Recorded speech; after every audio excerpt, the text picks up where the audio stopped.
Aloha, it's Dave Lawrence, and we're having a very good time here today. It's member supported Hawaii Public Radio, all things considered. We're at the Blue Note, and we are with a guy that we've had on the show a number of times, and now he's back with The Christmas Wish. He's in one of his home away from homes. It's Herb Alpert. Aloha, mahalo. Great to see you again, my brother. Thank you, Dave. Nice being with you again. Nice to be doing it here at the Blue Note. Now, The Christmas Wish. This is a record that, and I don't have the cover in front of me, forgive me. How many cats are in the orchestra on this thing? There's 42 in the orchestra and 32 singers. And when we were talking about this on the phone, you've done a lot of different kinds of things. Like, for example, dialing back, thinking about orchestras, what's the biggest orchestra you've ever worked with and felt like, wow, this is kind of a challenge? Well, we've played with the current group, we've played with, 72 pieces. And it's interesting. It's really interesting because, you're standing on stage and all of a sudden you hear this sound coming right behind you and you say, whoa, that's good. And you can feel it, too. Oh, you can feel it. And you think like, well, everyone should be able to hopefully experience something like that. It's a pretty good rush. And the chorus, same deal. You could have any number of vocals. I mean, especially a guy like you. You've arranged all kinds of songs. You're like, I need a double it. I need a triple. I need this kind of thing. How did you hone in on the, what is it, 15? How many pieces is it again?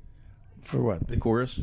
32. 32. There you go. I said, how do you decide that you need that? I'm not an orchestrator, but on one of the songs, the song I did called Merry Christmas, Darling, which was a song, one of the feature songs in the Carpenters album, and Richard Carpenter wrote the melody and orchestrated the whole chorus behind him. So he did that for us as well on this Christmas. So that was his choice to do 32, is that what you just said? No, he had to work with the 32, but he put his arrangement on it, and he's terrific, and he's a wonderful musician, and he's moving on. He's in the middle of recording an album himself. You recorded it, you were saying, when we did, Herb did a little phoner in advance of this, and you recorded it at the Capitol Studios. You were saying some pretty heavy folks had been in that room before, some other musical luminaries like yourself. Sinatra was one of the names you said. Yeah, Sinatra was one, and Tony Bennett. I mean, so many great albums have recorded there, and Judy Garland, but... And then I took a break, went into the restroom, and I met John Mayer. So he was there, too. And you had been there. Is this, when you go into a place like this, Herb, is it like a rush of nostalgia? Almost like with aromatherapy, you smell something, you remember the place you were. You walk back into a place like that, you remember being there with particular people, times, episodes? Well, there's a feeling in that studio. The minute you walk in, there's certain studios that look good but don't sound good. And there's studios that don't look good but sound great, so it's one of those magic studios. It has both elements, and it's listening to the playback, you think, wow, you hear everybody that was recorded. So it's a great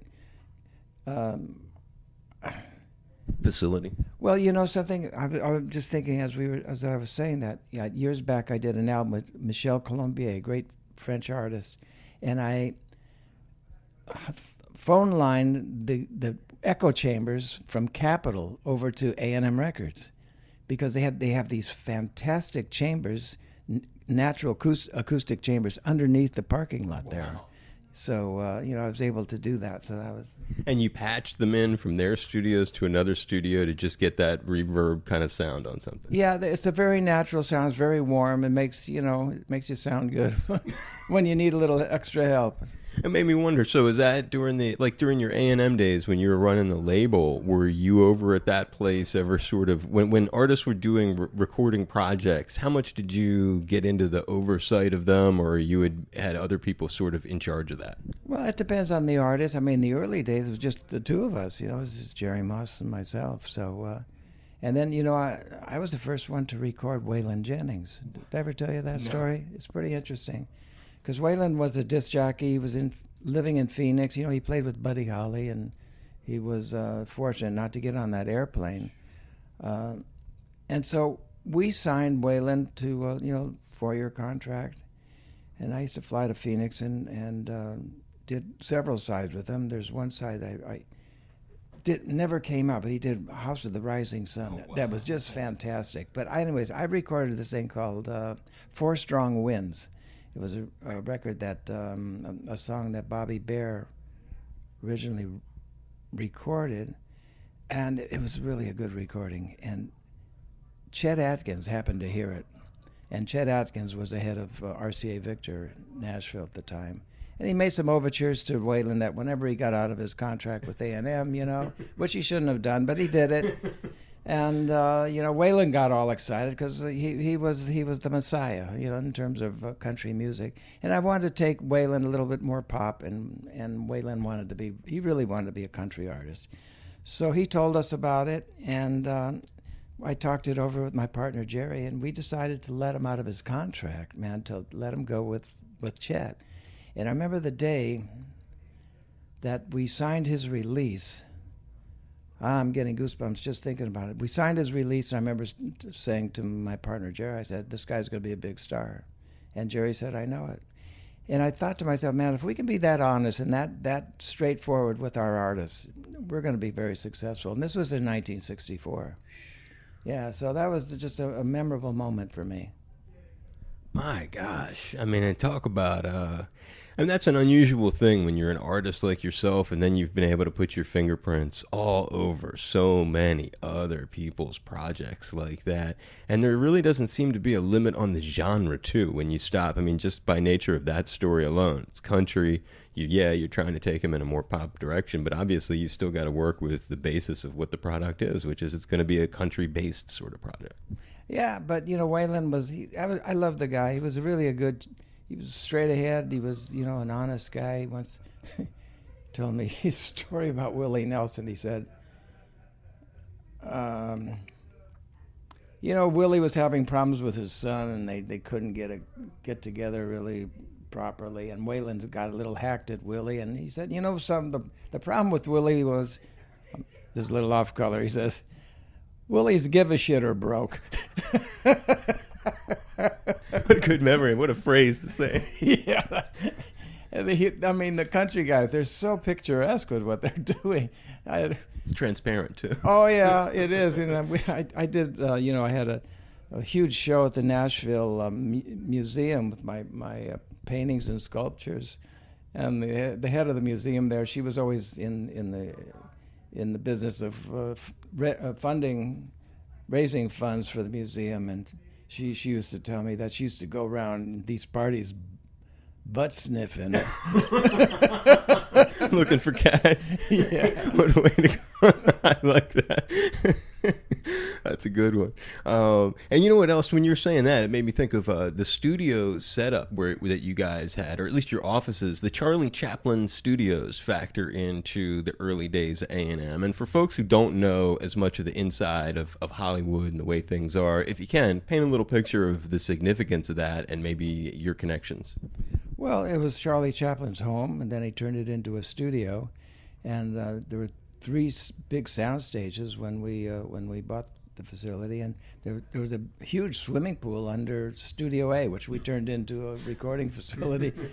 But there's a lot of memories there, and every time we moved walls to enlarge the place, because we started with about 32 employees, and then we ended up with many more. So we had to keep making changes, and we'd find these old shoes and old memorabilia in the walls, stuck in the walls. It's quite a place. You felt the vibe. You felt Charlie's vibe. It was there. And supposedly the night that he got, or it was the day that afternoon when he got this award, the Lifetime Achievement Award at the Academy Award, he apparently the guard saw him. He was across the street, in a limousine, looking at the place, and kind of had this, reminiscing look in his eyes, and he left.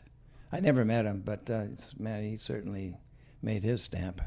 Totally huge, and what a neat place to be able to work in, and like you said, had the vibe in there. Now I know he'd later arrange your "You Smile," the song begins album, but did you sign Quincy Jones to A&M?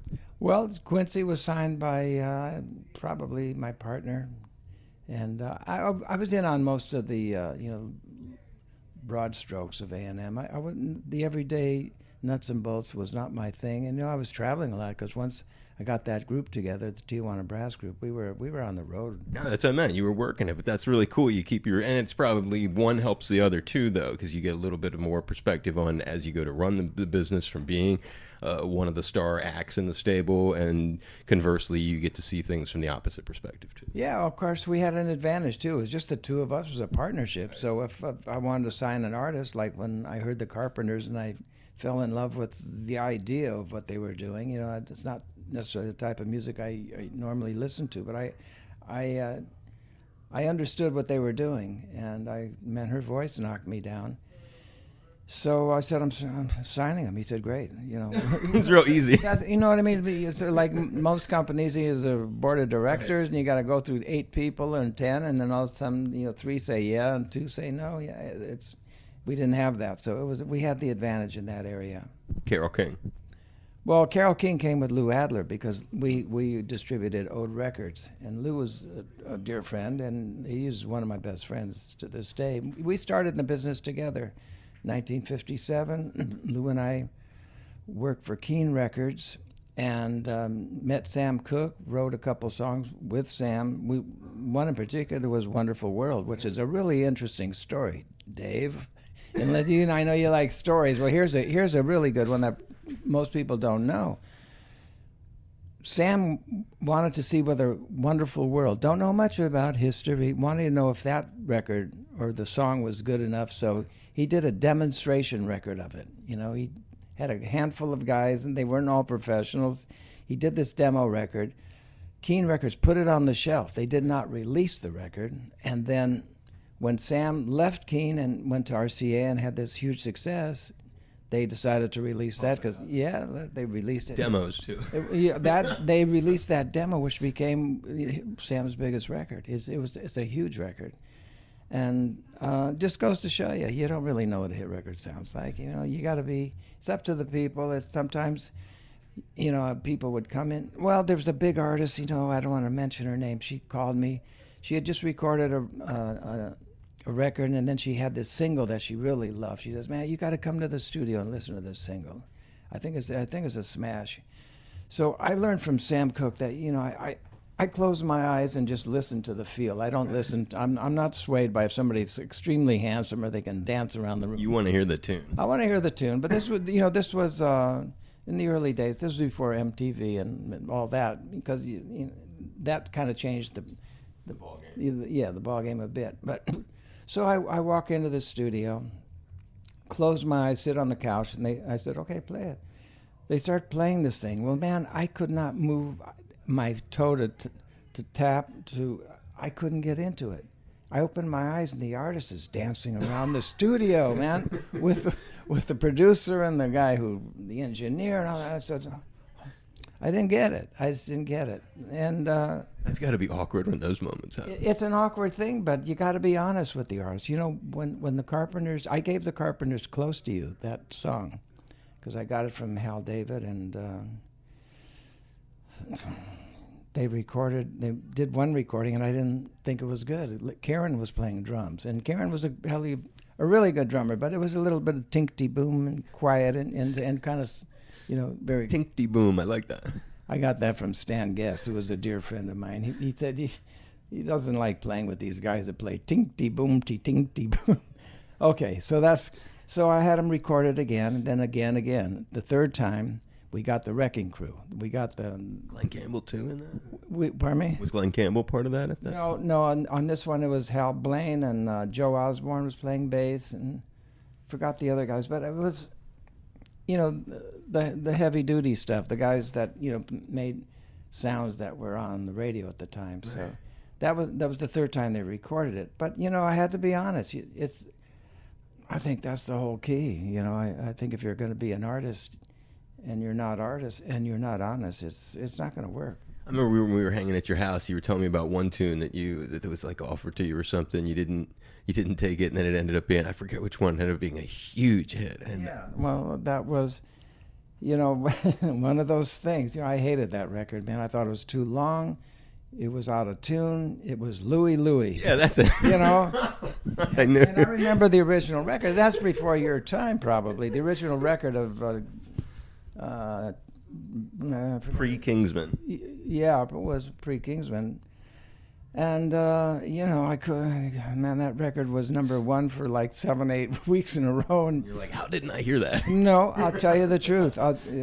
Honestly, I never liked that record. When I heard it so many times on the radio, I tried to get into it. I wanted to see why people were so nuts about it, but I couldn't figure it out. What about Cheech and Chong? Was that Lou who brought them to the? Yeah, Cheech brought Tommy and Cheech. Cheech lived about 3 doors away from me in Malibu. For the week that they were on your label, Sex Pistols, was any interesting story that's a very unusual, that's a short time. That might be a Guinness Book of World Record for the least amount of time on a label, maybe not. Yeah, well, I didn't miss them at all. I'll tell you the truth, I didn't like their vibe. I didn't want that vibe on A&M. I didn't want that vibe on our lot. It was very, it was a rude type of way these guys communicated. I just didn't feel Who brought them to the label? They probably came out of our company in London, but I was happy when they were gone. I understand that the significance of what they did, and a couple of those records are probably going to live on for a long time, but I didn't get it. I didn't realize Randy Badass Alpert actually co-wrote Rise. At least that's what it's written as. Yeah, he wrote it. Randy, my nephew, my brother's son, and he came up with me one day. You know, Randy used to work at our company. When he was 9 years old, he used to be at A&M, so he knew us right from the get-go. But, he came up to me one day. He says, Uncle, he says, somebody's going to take those Tijuana Brass evergreens and do disco records versions of them. This was in like 1978 or so, 79, when disco was happening. I said, man, I can't do that. These records were good. They were, let them do it. Lie in peace, you know. So anyways, he talked me into it because the 3M company loaned us a 32-track digital machine, and I wanted to try it out because that was one of the rare machines available. Pioneering technology. Yeah, and so I wanted to see what it was like. So I grabbed a bunch of these songs with Randy, and he wrote this song called, it was Risa, actually. Risa? Risa. It was. Risa. He wrote it with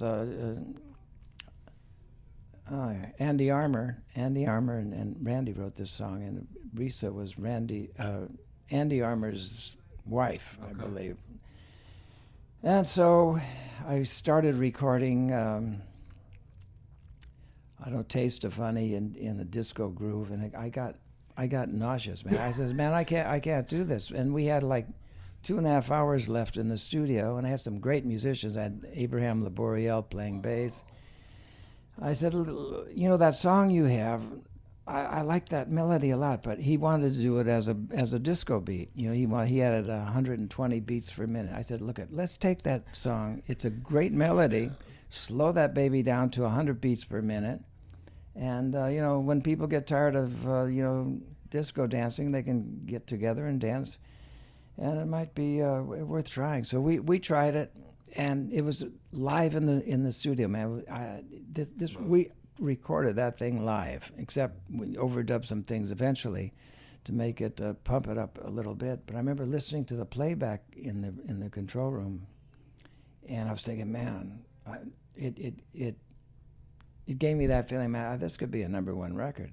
Yeah, this is good. And I went up to Julius Wechter, who played marimba on it. He was standing with his back towards me, looking out into the studio, and I said, Julius, what do you think? This is cool, isn't it? He says, I hate that thing. He really hated it.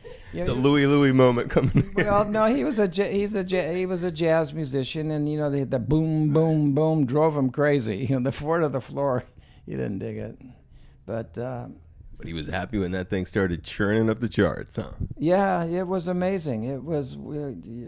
Thanks to General Hospital. Well, thanks to General Hospital, and Frankie Crocker in New York sold that record. Disc jockeys don't do that much anymore, and they don't have that opportunity because they're kind of programmed in what they're going to play. But Frankie loved that record, and he used to play it back to back, and then sometimes play it 3 times in a row or whatever. He just sold it, and it was a monster. That's how a good hook is, though, and that was in the era before when you were relying on radio because you'd hear it, and unless you could tape it off the radio, you'd be stuck waiting until the radio played it again 4 hours later because it was a whole different era of availability. Yeah, well, radio played a big service to artists. Now it's much tougher. There's a lot of great artists out there that are really not getting their fair share of airplay. And the songs, it's harder for the songs because the song comes out, it's a song you like, you can go on YouTube, dial up the video, listen to it, and just scratch the itch. Like you were saying he would do on the air, you can do that yourself, scratch the itch of the song until you're not even into it. In 2 days, you can fry yourself on a brand new song because of the availability of the technology. Yeah, but it's an advantage too, because if you know how to work the internet and get things... everyone's praying. If they do a music video, they're praying for that viral effect. I almost got it on twice. Once we did Putting on the Ritz, that has about 900,000 hits, and then this last one I did called I'm Yours, which is a song written by Jason Mraz. And we did this beautiful video because I wanted to put something out there that was really upbeat and loving. This is about love. This is about love in all parts of the world. And the video itself is beautiful, and man, that thing took off like a rocket ship, and there's over 900,000 hits on that on YouTube, which is it's good, but it's not like what some of the big artists are getting, where it's almost mind-boggling. 249 billion, I mean, well, hello? Yeah, right. No, it's a whole different scale. Yeah, that's another whole other energy. Well, you've done great things, though, and you've transcended through a lot of time periods, so there's a lot to be proud of. Whether or not you have another viral video or not, I think you can smile and know you did a lot, and plus you lay eyes on that beautiful woman you've had in your life for all these years. You've had, a hell of a ride. Well, man, I'm not looking to keep my name in the lights. I'm doing what I love to do, and I'm a lucky guy. I know, because timing plays a huge part in one's success, and my timing was right. I was ready when the timing hit, but if we tried to start A&M Records in today's environment, it would have no chance. So the timing was there, and you still have good timing, brother. Look at the success of this Christmas record. Come on. Yeah, that's good. But my timing marrying my darling angel was very good. was perfect, because all things considered, man, she made a big difference in my life, and we come to the islands, every year around this time because it's our anniversary, and we'll be celebrating our 44th year this year. So which day? We've been married 3 times, actually. It's the same person, and it's tomorrow night and Sunday, 15th and 16th. And then there was another time we got married by a priest, a rabbi, and we covered the bases, But she's, she's the lady in my life, and it's been beautiful. I feel lucky that I still have my health, and I love playing the horn, and I'm going to continue doing concerts until I can't blow that thing anymore, because I realize I'm making a lot of people happy while I'm doing this, and it's giving me a lot of pleasure. After concerts, people say, "Man, aren't you really tired?" On the contrary, it gives me energy. There's something about it, and we've been playing with the same musicians for the last 12 years. Just very transparent, just drums, bass, and the keyboards. And we're traveling around the country having a wonderful blast. We've played at some really interesting places. It's an amazing story, and I'm looking forward to the next time we get to catch up. I'm always grateful for the time that you give us here, and member-supported Hawaii Public Radio and all things considered, and just a real treat. I admire you, and am grateful for your time. The irrepressible Herb Alpert, the herbivore, as I like to call you on the air. God bless you, man. Thank you, Dave, and I appreciate you sitting in that lower seat. Well, it's made you look, I mean, you're just so much taller now. Okay. Although Herb is a tall guy to begin with. So. Yeah. Now we have a slight visual, a slight of a trick of, what do they call that? It's a visual gag. Yeah. Anyways, it's a pleasure being with you, Dave, and good luck, and hui ho. Hui ho to you, brother.